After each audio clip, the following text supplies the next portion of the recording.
Brilliant. Well, hello. It's absolutely fantastic to be here. Obviously disappointed like everyone else that I'm not there in person, on stage, with the lights, everything going on. But hey, that's just life. So the title I was asked to talk about was hunting and farming new clients for your agency, and I kind of want to make it relevant to what's actually going on today because although this is a slide deck that clearly I composed and sent off 2 weeks ago, in some senses the slide deck is totally irrelevant to what's going on now. But clearly I can't change my slides, and everyone wants to change their slides. But I want to talk with over to what's going on now because right now the agency world is totally transformed. With lockdowns across most of Europe, with consumers pulling out, with restaurants, cafes, bars being shut, schools being shut, we're in a situation where what used to work didn't work. How I think, ironically, the slide deck that I put out originally still is relevant, or we can push in the relevance. So as a result of listening today and watching today, you're going to come out understanding more about hunting and farming and not just waiting by the phone for people to come. And you're going to understand that if you're able to be more bold, you can make more contact. And especially in this day and age, we as agency leaders need to demonstrate leadership not only to our own teams, but leadership to our clients who are just as panicky and just as nervous as we are.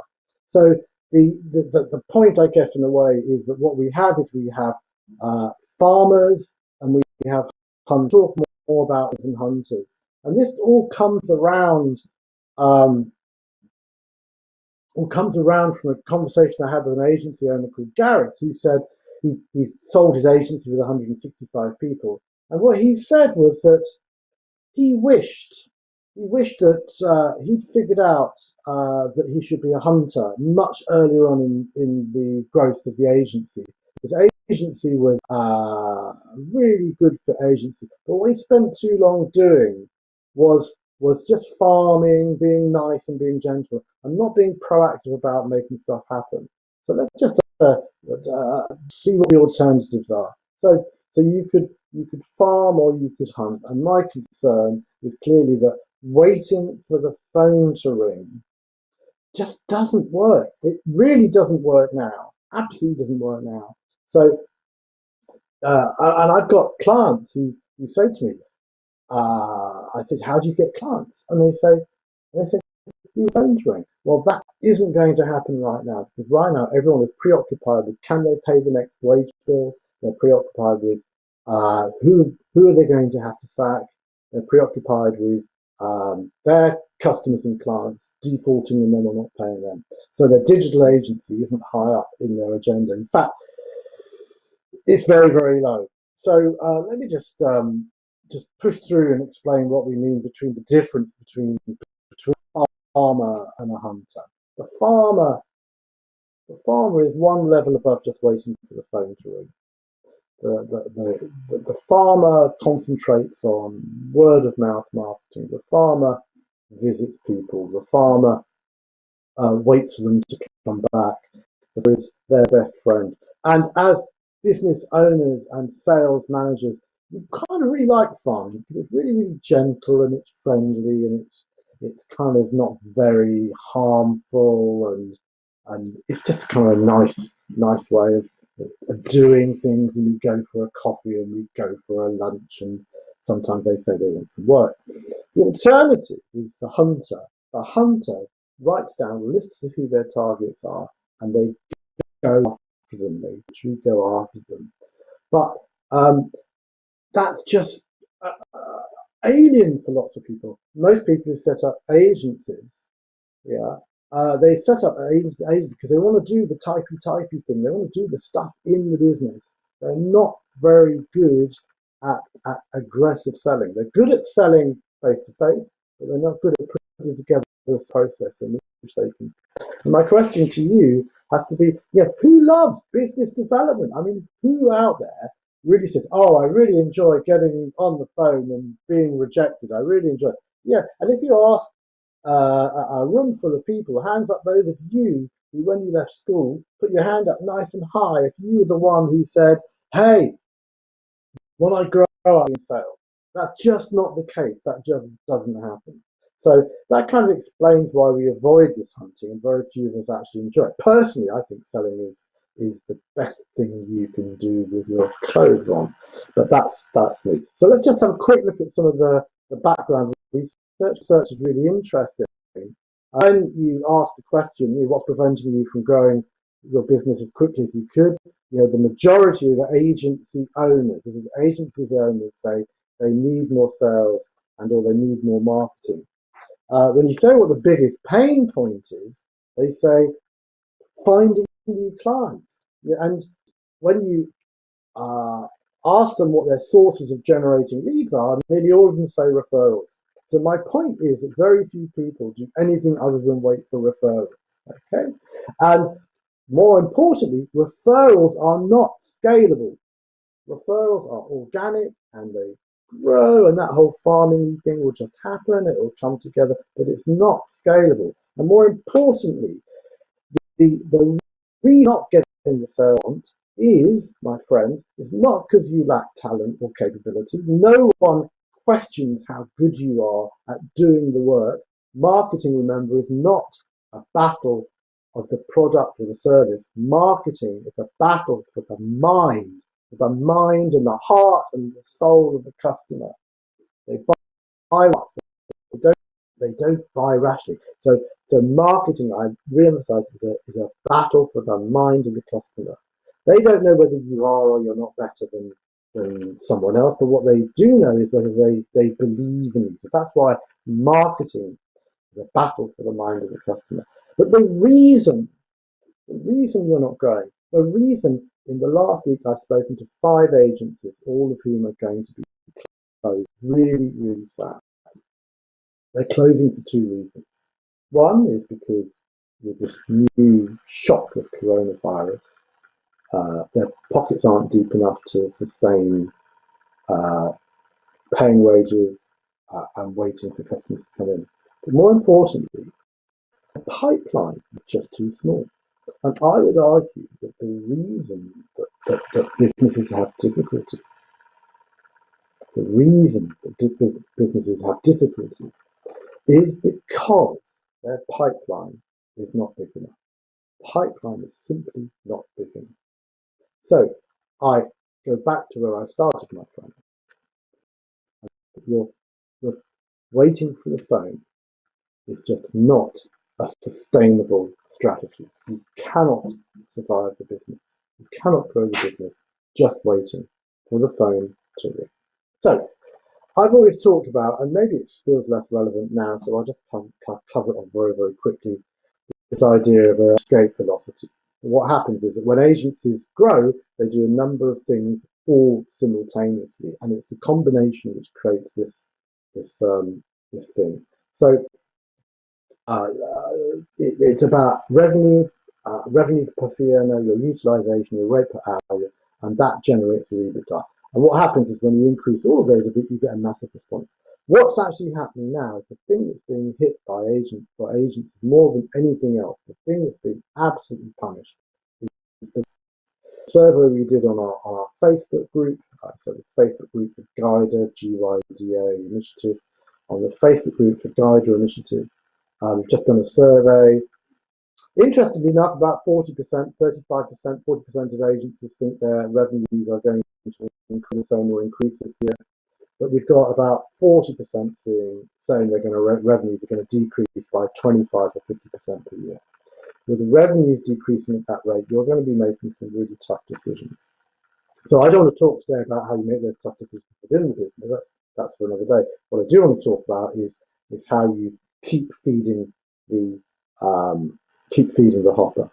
And I think divided up with the fundamentals of marketing, the preparation you need to do, and then kind of the short game and the long game. So as far as the preparation is concerned, you can see I have my beautiful notes. This is actually done with a client. There's one fundamental thing you need to understand right at the top of the sheet, and that is The problem for most of us in the room is we're not big enough, we're not top tier, and we're not one person in Bangalore. We're in the middle. And the problem is we're stuck in the middle. We're too big to be small, we're too small to be big. And being too big to be small and being to be big means that underneath you, people are competing with you on price. Please don't compete with them on price, especially now. And those above you have such great reputations you can't compete with them. So somehow you've got to work harder in order to get further. So that's the first thing. And secondly, as well as having to work harder, uh, how do you compete with the ones above you? The way you compete with the ones above you is what you do is you have to have an awesome story. And most of us don't have awesome stories. Most of us say, yeah, we're digital agents just like everyone else. But you need to have an awesome story, an awesome and compelling story which make people lean into you and want to buy from you. And the other thing at the top of the page is this triangle, which I'd just like to show you. Most of us do this. We've got lovers, okay? There are clients who adore us. We've got friends, there are people who know who we are, and there are strangers who haven't got a clue who we are. And for some reason, most people spend 85% of their time trying to sell to strangers, 15% trying to sell to friends, 5% trying to sell to lovers. This has always been so wrong, but it's especially wrong right now in this crisis which we're in at the moment. What you need to do is flip that triangle. So you spend 85% of your time working with your lovers. They love you, they love your product, they know who else might like your product, they will buy more, they will cross-sell, they're your friends, they're your ambassadors. Spend more time with them and the same amount of time with friends. And strangers, to be honest, they're probably not going to buy from you. They don't know who you are, they don't know what your reputation is, they don't know who your clients are, they don't know where you live, they don't know what you like. They just don't know you. So it's really, going out there spamming people on Facebook or whatever it is, just probably is not going to work. And the other thing I would like to mention on the top of that first slide is the fundamentals of selling, which everyone seems to forget, and it drives me mad that people don't remember this. So let me just cover off the fundamentals of selling. So this is from a guy called Doug Hall, and Doug Hall wrote a book called Kickstart Your Business Brain. And he looked at 4,000 marketing propositions and sales propositions and discovered a physics of understanding, of being able to predict which sales propositions would and which sales propositions wouldn't work. So if there is no overt business benefit in how you sell to people, I know these are the fundamentals, but we have to do these fundamentals first. If there's no overt business benefit, in other words, numbers that you can generate, people who work with us see profit increase by 30%, they get an ROI of 120%, whatever the numbers are. If there's no overt business benefit in your proposition, you don't show them the numbers, 13% likelihood of making the sale. Put in the overt business benefit, that shoots up to around 38% likelihood of making the sale. If there's no reason, a real reason to believe that you can deliver, no testimonials, no benchmarks, no white papers, no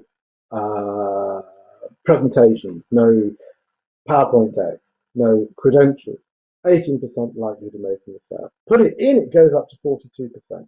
And if there's no dramatic difference between you and your customers, 15% likelihood of making a sale. Put that dramatic difference in because you're faster, smarter, brighter, friendlier, more local, payment by results, guaranteed delivery in 2 weeks. The likelihood of making a sale goes up by 53%. So, is there an overt business benefit in your proposition? Is there a real reason to believe that you can deliver? And is there a dramatic difference which separates you out from your customer? That has to be there. So let's just go back to this process. You need to have a really clear proposition for the audience. You really need to understand what their need is. You really need to have a clear, succinct offer. You need to be able to explain what your story is and what your message is. You need to have figured out what your approach is. You need to understand what the customer journey is. So few people actually do this hard work. You need to have the collateral in place, the proposal factory, the credentials, and you need to know how to ask for the business and you need to know how to close. That is the essential basics of running a business. You need to have that in place. You need to have that in place, otherwise anything else is a waste of time. in the time of the coronavirus, more than ever, this prep needs to have been adjusted and out so that an inquiry you're going to Craven. Now we can look at the how you actually do this hunting that I talk about. A couple of ideas here. So this is about the farming bit. Really, sorry, the farming bit. Just briefly do the farming bit first. Farming is very much long game. So farming is have an operation 100 in place, list 100 target customers, and slowly but gently go after them. Farming in this long game case is about having a gold list.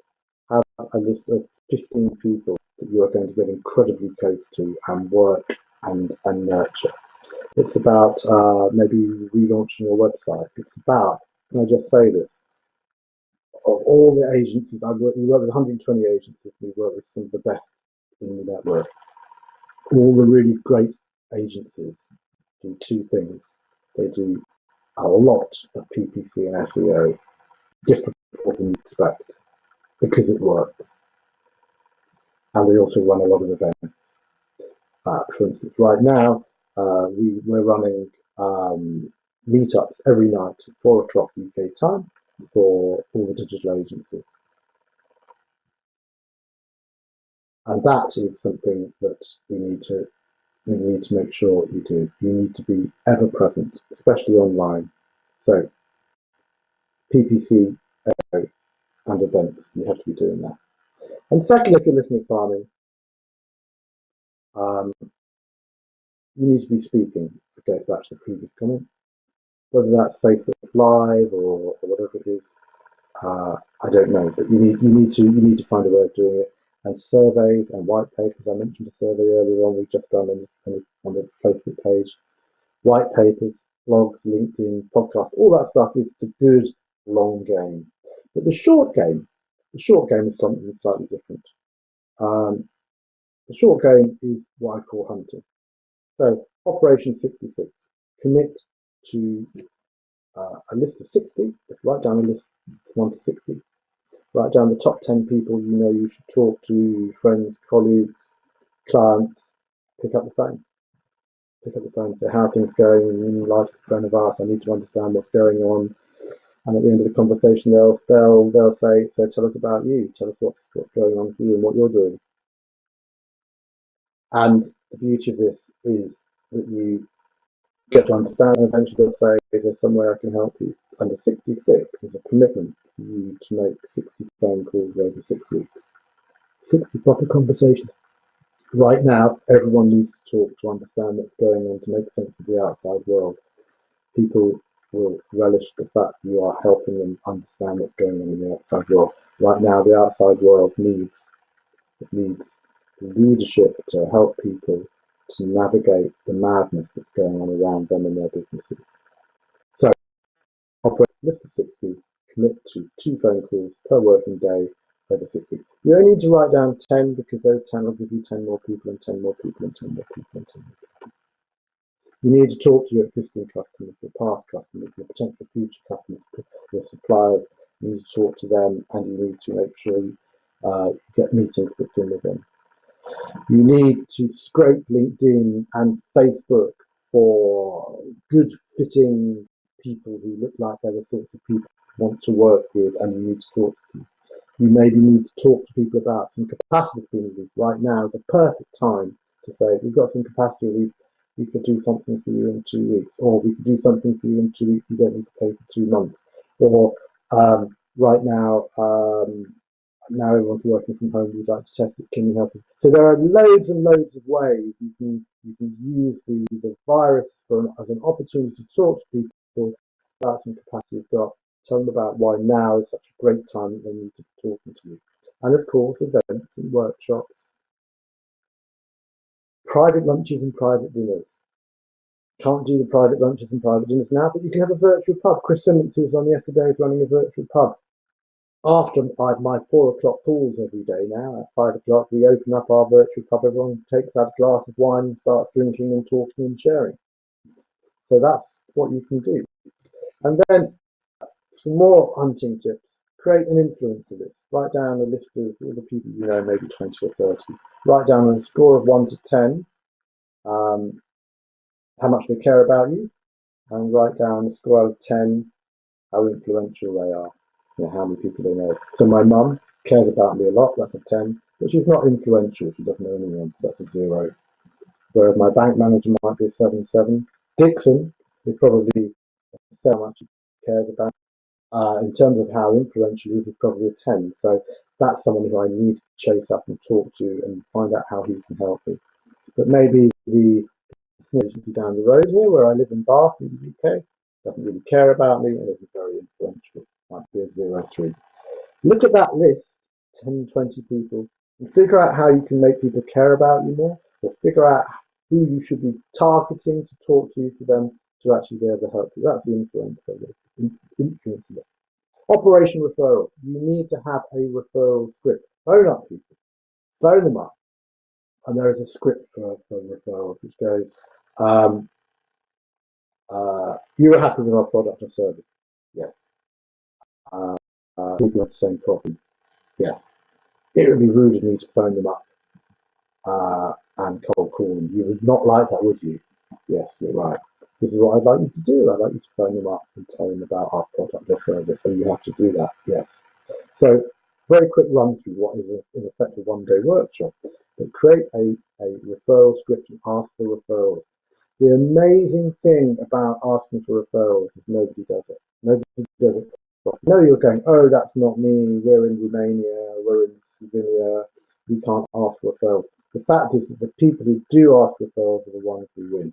Remember, marketing is a battle for the mind of the customer. The people who ask for the business are more likely to get it. It's not about being the best at the business. It's about being the best at getting people to buy from you.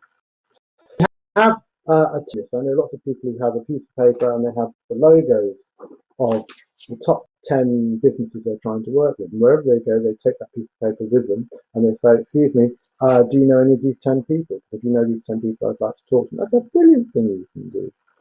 And Operation Repitch. You just pitch to people who didn't even know you were pitching to them. What you do is you say, I've looked at your business, I think this is what you need. Right now, that is the most brilliant thing you can do. Go to anyone you've written a proposal to before, existing customers and so on and so forth, and offer them a quick website overhaul for coronavirus, a quick SEO update, a quick PPC campaign focusing on what the needs are. Now, clearly, the issue we have right now is that some industries are doing better than others. So cafes, restaurants, hotels, but online gambling, online teaching, membership groups, indoor gymnasium equipment, woof, it's out in the sky. So you need to be specific and selective with who you are working with. I know you can do it. And again, PPC and SEO still work. PPC and SEO really, really does work. So let me start concluding. I guess my point is this, and this is a quote from Jerry Garcia. You do not merely want to be the best of the best. You want to be considered the only ones that do what you do. Especially right now, you need to stand out. Right now, you need to stand out as offering leadership in terms of how you run your own business for your own people, and you need to stand out in terms of leadership in the eyes of your customers and your competitors. You need to be seen as the person who is taking control, taking ownership. You need to be seen as the person who is able to be a safe pair of hands that people feel they can actually work. I'm not for a minute to do this without that, but it is about how you stand up and you look good. And very finally, my final farewell before we switch back to Dixon is it's really, really simple what you need to do. It's just this. It's just pick up the phone. You've got to pick up the phone and you need to make phone calls because that is what makes you money. And on that note, I'm going to say thank you very much and back to you, Dixon. I love the visual props. That's fantastic. So, and I've been using this all day. Very good, very good. We've got a few minutes because I think one of the other tracks is running a little bit late. So although okay yet, but we've got one of the other tracks moving on. So we'll oh there she is. So we won't be too long. But I have got some questions for you. The first one is. You talked about inverting the pyramid and spending 85% of your time talking to lovers and 15 to friends and stuff. And the danger there, probably not for you because you're, if selling is the best thing you can do with your clothes on for you, then I'm very scared of you. But at the same time, for most of us, that's an uncomfortable pyramid to invert. And I worry that will come across. The people I hate most in life are the multi-level marketers doing their multi-level pitch to me. And I've always been, seen as a small businessman and ideal pickings for MLM people for some strange reason. So, how do you avoid that lovers and selling to lovers and friends? I get in a B2B world, but we're now going to be increasingly in a geographically isolated world for a lot of stuff. So, how are we going to avoid the MLM sales mentality? Well, I think that's a great question, Dixon. Firstly, so when I say selling is the best thing I can do with my clothes on, I think what I mean is helping people to buy or solving their problems. So. So this isn't about going in saying, buy from me, I've got the best product, here it is, look at it, it's totally wonderful, you don't buy from me, you must have one of these. I think what I'm talking about, for me, selling is about understanding what people's problems are and what the solutions are. And if I happen to be part of that solution, that's fantastic. So I've always believed that you should be a problem solver. You look for people's problems and you try and help them sort them out. So that can be hi Dixon. Someone probably does. I'm not saying Dixon, but I'll use your name. Hi Dixon. I just want to tell you, I've been trying to get hold of you, and the 3 email addresses that are on LinkedIn and Facebook and Twitter don't work. And when I got through, the message went dead. I'm not sure if you knew that. And you go, oh my God, that's dreadful. That's shocking. Well, what I need to do is I need to sort it out. That is fantastic. Funnily enough, I've got a friend who specialises in that. So that whole idea of selling and problem solving for other people doesn't necessarily include me. It's just about being helpful, and it's not about, well, I've never sold hard. I don't believe in selling hard. I don't believe in big sales pitches. I don't believe in that hard.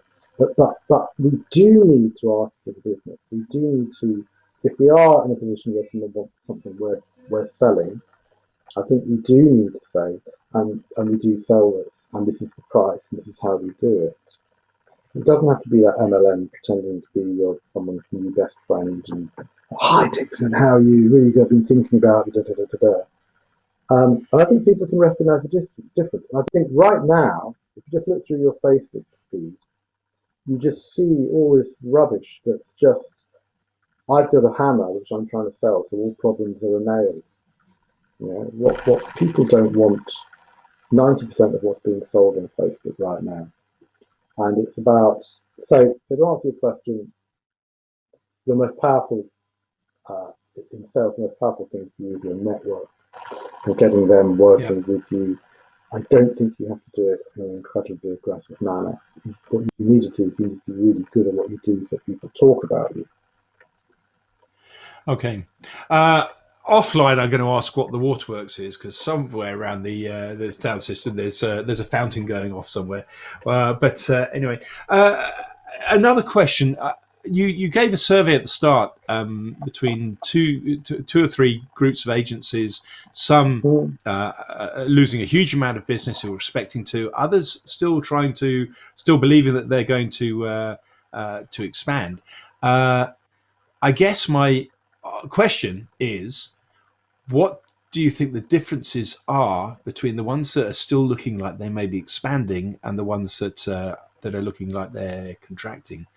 I can see why people are contracting. So I guess my question is, what is it do you think that the ones that are still expanding doing right, or is it an illusion? it may be an illusion. They've got a big pipeline because they've always worked the pipeline. They've got deep pockets so they can survive until after the summer. And they're in the right sectors. So I've got a client who specialises in weddings and hotel marketing. Probably won't be trading. They're not lucky. Another one Yeah. who's doing lead gen for online gambling. Never been busier. Never been busier. And there are stats coming out which are fake truths that e-commerce is doubling in velocity. For sure, e-commerce is doubling in some sectors. Online food, Amazon, Yeah. Yeah. online gambling, but there are other areas which are just dying. There's no two ways about it. So I think the ones who think they're doing well happen by luck more than anything to be in the right place, deep pockets, and reliability. But it's also, I had spoke to someone yesterday, and yesterday morning they were like, "Oh, I'm so proud. We've got recurring revenue of £1.1 million. We're so strong." Da da da. And then in the evening, he was saying, "I've just realised that I have no control over these contracts because most of my clients are lawyers. So I can't argue with them if they choose to close the contract. So even though I've got a contract in place, I won't be able to combat that contract if they decide not to play it." So it's really scary out there. I'm under no illusions about that, and I think really it is our job and the job of people in this conference, people like you and me, to really try and help people to, as I said before, to navigate a filthy world. The reality is, a third of agencies won't be trading after the summer, maybe more. So I think in that vein of trying to help the agencies, I think one thing there's two things that I think are going to be quite interesting. The first is that it was touched upon earlier on that habits form in 100 days, and there is no doubt. Well, it's very likely that we're going to be stuck in our homes for 100 days. Nice days, certainly. Yeah. 100 days plus, and who knows what after there. I think it's probably in all of our interests to just think about 90 days and worry about what's going to happen after that. Agreed. But that means that new habits will form, is I think Yeah. one thing, and eventually those habits will become the norm. So yes, social distancing may be the norm. Yes, there may be long-term repercussions to the hospitality industry way beyond this crisis. There may be a less of a we may all get more agoraphobic, for want of a better word. But at the same time, around that, the whole economy is going to shift. We still need food.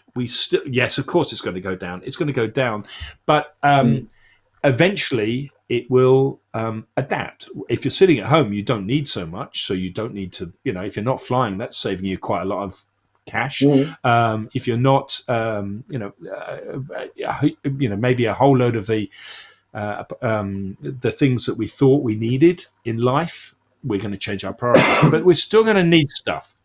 So I guess, yes, of course, the world is going to contract, but we still, as agencies, as customers, as digital people, we have to be in a stronger position than a lot of other people. Okay, if your digital expertise is in marketing hotels and things, that's a challenge. But you still have a digital marketing expertise. You can shift that to something different. You can move on. Yeah, and I'm I think the thinking, point is digital. If there's a place you wanted to be right now, it would be in digital. Okay, so that's the first thing. So just because start looking at other ways of being digital. And I think there's a thing about helping people digitally. And I think that the habit thing will change. So my PA, Trish, no longer works here. She works from home. I probably won't have her back, to be honest. Don't need to have her back. Pardon me. So that's curious. I think the bigger threat is how on earth do we accommodate? It's very easy to sell $1,000 a month product online. Very hard to sell $10,000 promote the product online. So we're going to have to still think about how we do that. So it's going to be very, very challenging. Absolutely. Kate, if you're there, please turn your camera back on so that we know you're there, because she's there and ready to go. So one last question then. Given the habit's going to change, what kind of customers are going to be strong? Where should we be pitching as agencies to customers? What kind of businesses, apart from Tesco's, obviously? Well, the research is saying banking and fintech is really strong at the moment. Insurance is very, very strong at the moment. Anything indoors is very, very strong. So indoor gym equipment, indoor this and that. Anything about helping people do stuff online. So that's like membership sites or online learning, online teaching, online Zumba classes. Very, very strong. Anything around helping people with video and online, really, really powerful.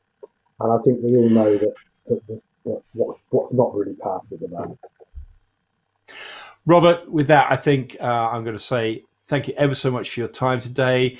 Thanks for the insights, as always. Coming online, I've seen you a lot online, and you're pretty adept at it. But it was still great to have the visual slides at the end, which is brilliant. If we want to get hold of you, how do we get hold of you? What's the easiest way? Best place to get hold of me is at GUIDA. It's like a greater digital agency. So it's guideinitiative.com. If there's too many A's and I's and E's in guideinitiative.com, then the easier we'll way get there. is robert-hyden.com. Okay. Thanks very much, Robert. Imagine I'm 500 people cheering you. So thank you very much. Thank you very much. See you all on Twitter. Okay. Bye. Okay.